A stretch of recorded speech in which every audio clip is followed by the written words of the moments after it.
2024 లేదా 25లో డిగ్రీ లేదా బీటెక్ చదివారా? సాఫ్ట్‌వేర్ జాబ్ కోసం ఎదురు చూస్తున్నారా? అయితే కోడ్‌జ్ఞాన్ 100 డేస్ కోర్సులో చేరండి, జాబ్ సాధించండి.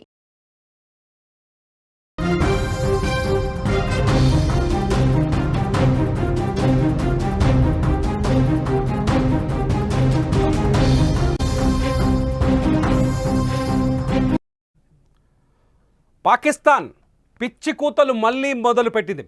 ఆపరేషన్ సింధూర్తో చెత్తకిలబడి చిత్తక దెబ్బలు తిన్న పాకిస్తాన్ ఇప్పుడు అమెరికా అండగా నిలబడిందని చూసుకొని మళ్ళీ పిచ్చి కూతలని కూస్తోంది. తాజాగా పాకిస్తాన్ స్వతంత్ర దినోత్సవ వేడుకల్లో పాక్ ప్రధాని షెహబాజ్ షరీఫ్ కొన్ని కీలకమైన వ్యాఖ్యలు చేశారు.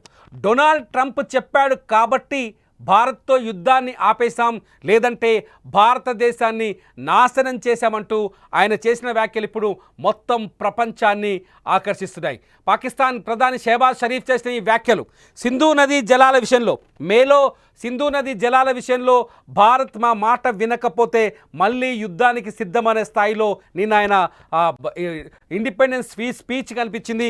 మొత్తానికి షెహబాజ్ షరీఫ్ అదుపు తప్పి మళ్ళీ మాట్లాడడం మొదలుపెట్టాడు. ఆపరేషన్ సింధూర్ సమయంలో షెహబాజ్ షరీఫ్ మేము గొప్ప విజయం సాధించాం, భారత్ని ఓడించాం, మా భయానికి భారత్ తోక ముడిచిందంటూ తీవ్రమైన వ్యాఖ్యలు చేసిన షెహబాజ్ షరీఫ్ నిన్న కూడా పాకిస్తాన్ స్వతంత్ర దినోత్సవ వేడుకల్లో ట్రంప్ చెప్పాడు కాబట్టి యుద్ధాన్ని ఆపాము, లేదంటే భారత్ని వెంటాడే వాళ్ళమంటూ మళ్ళీ పిచ్చి కూతలు కూస్తున్నాడు షెహబాజ్ షరీఫ్. కొద్ది రోజులుగా పాకిస్తాన్ ఎప్పుడైతే డొనాల్డ్ ట్రంప్ ఆసిఫ్ మునీర్ని వైట్ హౌస్కి పిలిచి లంచ్ ఇచ్చాడో ఆ తర్వాత పాకిస్తాన్ ప్రవర్తనలో మార్పు స్పష్టంగా కనిపిస్తోంది.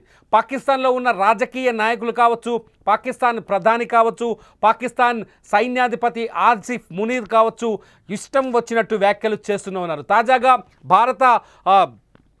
భారతదేశం పైన యుద్ధం పైన, ముఖ్యంగా ఏదైతే ఆపరేషన్ సింధూర్ ఉందో ఆపరేషన్ సింధూర్ పైన పాకిస్తాన్ ప్రధాని షెహబాజ్ షరీఫ్ చేసిన వ్యాఖ్యలు దుమారాన్ని రేపుతున్నాయి. షెహబాజ్ షరీఫ్ చాలా స్పష్టంగా కొన్ని విషయాలు చెప్తున్నారు.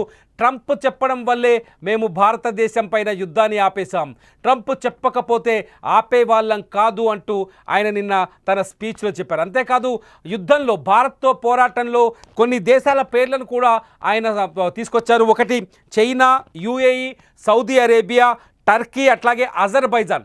ఈ దేశాలు యుద్ధంలో తమకు పూర్తి స్థాయిలో మద్దతిచ్చాయని, ఆ దేశాలకి ధన్యవాదాలంటూ షెహబాజ్ షరీఫ్ పాకిస్తాన్తో ఉన్న దేశాల గుట్టును కూడా తన వ్యాఖ్యలతో, తన స్పీచ్తో బయటపెట్టారు. మొత్తానికి పాకిస్తాన్ ఆపరేషన్ సింధూర్ సమయంలో పాకిస్తాన్ని కొట్టిన చావు దెబ్బ, భారత్ కొట్టిన చావు దెబ్బ నుంచి ఇంకా పాకిస్తాన్ కోలుకోనే లేదు. భారత్ దాదాపు 9 వైమానిక స్థావరాలపైన, పాకిస్తాన్ వైమానిక స్థావరాలపైన, ఎయిర్ బేస్లపైన దాడి చేసింది. ప్రపంచం మొత్తం ఈ దాడిని చూసింది. అమెరికా కూడా చాలా స్పష్టంగా ప్రకటించింది. అమెరికాలో ఉన్న యుద్ధ నిపుణులు కానీ, అమెరికాలో ఉన్న వరల్డ్ వార్ యుద్ధ నిపుణులు కానీ వీళ్ళంతా చాలా స్పష్టంగా ప్రకటించారు. భారత్ ప్రయోగించిన బ్రహ్మోస్ క్షిపణి పాకిస్తాన్ గుండెల్లో నిద్ర లేకుండా చేసింది, పాకిస్తాన్ కళ్ళల్లో నిద్ర లేకుండా చేసిందని చాలా స్పష్టంగా ప్రపంచ యుద్ధ అనలిస్టులు కూడా చెప్పారు. అంతేకాదు డిఫెన్స్ ఎక్స్పర్ట్స్ కూడా చెప్పారు. అంతేకాదు స్వయంగా పాకిస్తాన్ ప్రధానమంత్రి టర్కీలో పర్యటించినప్పుడు, టర్కీలో ఇరాన్లో పర్యటించినప్పుడు, టెహరాన్లో పర్యటించినప్పుడు, ఇరాన్ రాజధాని టెహరాన్లో పర్యటించినప్పుడు పాకిస్తాన్ ప్రధాని షెహబాజ్ షరీఫ్ కూడా కొన్ని వ్యాఖ్యలు చేశారు. మేము దాడి చేసేలోపే భారత్ మా పైన దాడి చేసింది, మేము దాడికి సమాయత్తం అయ్యేలోపే మా దేశం పైన క్షిపణులను ప్రయోగించింది, మేము మేలుకునే లోపే భారత్ మా నిద్రని నాశనం చేసిందంటూ చాలా స్పష్టంగా ఓటమిని అంగీకరించిన షెహబాజ్ షరీఫ్ కొద్ది రోజులుగా మాట మార్చారు. తన మాటల్లో మళ్ళీ భారత్ పైన బెదిరింపు ధోరణిని ప్రదర్శిస్తూ వస్తున్నాడు. తాజాగా పాకిస్తాన్ ఆర్మీ చీఫ్ ఆసిఫ్ మునీర్ చేసిన వ్యాఖ్యల తర్వాత ఇప్పుడు పాకిస్తాన్ ఇండిపెండెన్స్ డే సందర్భంగా షెహబాజ్ షరీఫ్ చేసిన వ్యాఖ్యలు కూడా ఒక్కసారిగా పాకిస్తాన్కి ఇంత ధైర్యం ఎక్కడి నుంచి వచ్చిందనే చర్చకు ఆస్కారం కల్పిస్తున్నాయి. ఎందుకంటే పాకిస్తాన్తో అమెరికా దొంగ దోస్తీ చేస్తోంది.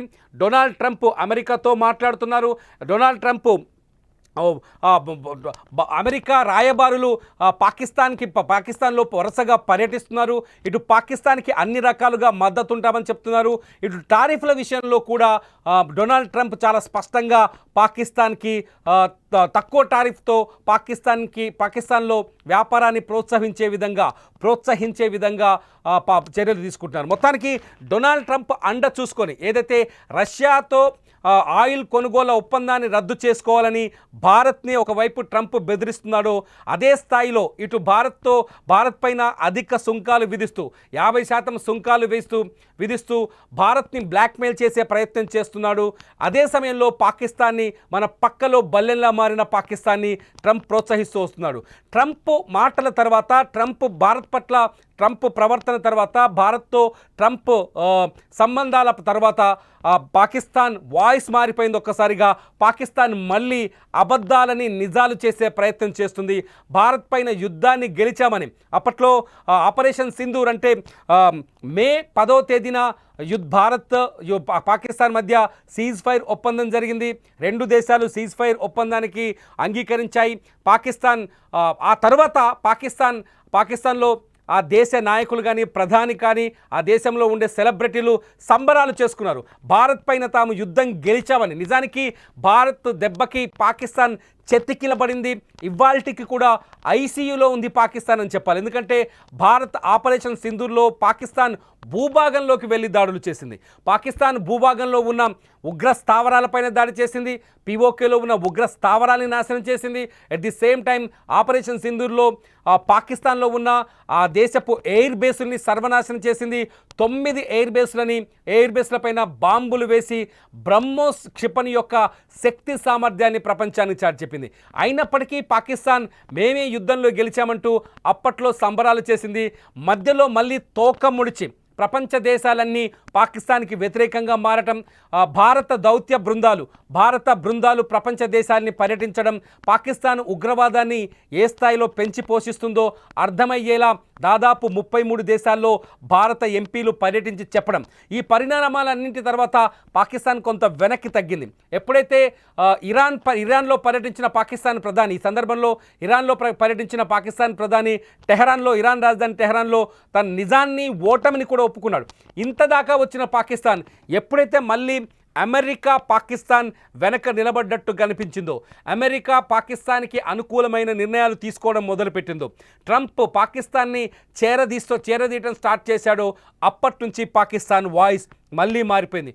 ఒక నాయకుడు, భుట్టో అనే నాయకుడు చాలా స్పష్టంగా ప్రధాని మోదీని లేపేద్దామని మాట్లాడడం, ఆసిఫ్ మునీర్ భారత్ పైన అణుబాంబులు వేస్తామని చెప్పడం, తాజాగా మళ్ళీ ట్రంప్ చెప్పాడు కాబట్టి భారతదేశాన్ని వదిలిపెట్టామంటూ పాకిస్తాన్ ప్రధాని వ్యాఖ్యలు చేయడం, ఇవన్నీ చూస్తుంటే ఈ గాంభీర్యం వెనుక, ఈ మేకపోతు గాంభీర్యం వెనుక ఖచ్చితంగా అమెరికా హస్తం ఉన్నట్టుగా అర్థమవుతుంది. ఇటు అమెరికా భారత్ని ప్రత్యక్షంగా వ్యతిరేకిస్తూ భారత్ పైన ఆంక్షలు విధించే ప్రయత్నాలు చేస్తూ, భారత్కి టారిఫ్లను పెంచి 50% సుంకాలు వేస్తూ, రష్యాతో ఆయిల్ ఒప్పందాన్ని రద్దు చేసుకోవాలని హెచ్చరిస్తూ, అటు పాకిస్తాన్ని చేరదీయడానికి చూస్తుంటే భారత్ని పూర్తి స్థాయిలో బ్లాక్మెయిల్ చేయాలని అమెరికా భావిస్తున్నట్టు స్పష్టంగా అర్థమవుతుంది. ఈ అమెరికా అండ చూసుకొని, ఏ రాత్రికైనా ప్లేటు ఫిరాయించగలిగే ఈ అమెరికా అండ చూసుకొని మళ్ళీ పాకిస్తాన్ రెచ్చిపోతుంది. పాకిస్తాన్ ప్రధాని వ్యాఖ్యలు, పాకిస్తాన్ ఆర్మీ చీఫ్ వ్యాఖ్యలు, పాకిస్తాన్లో మంత్రులు, రాజకీయ నాయకుల వ్యాఖ్యలు చూస్తుంటే అమెరికా ఇచ్చిన తాత్కాలిక ధైర్యం వాళ్ళలో కొంత మేకపోతు గాంభీర్యాన్ని ప్రదర్శించేలా చేస్తున్నాయని స్పష్టంగా అర్థమవుతుంది. మీరేమనుకుంటున్నారు? పాకిస్తాన్ ప్రధానమంత్రి ట్రంప్ చెప్పడం వల్లే యుద్ధం ఆపానంటున్న పాకిస్తాన్ ప్రధాని షెహబాజ్ షరీఫ్ వ్యాఖ్యలపైన మీ అభిప్రాయం ఏంటన్నది ఈ వీడియో కింద టైప్ చేయండి. చూస్తూనే ఉండండి లైవ్ అప్డేట్స్ కోసం సుమన్ టీవీ డిజిటల్ లైవ్, అట్లాగే సుమన్ టీవీ లైవ్.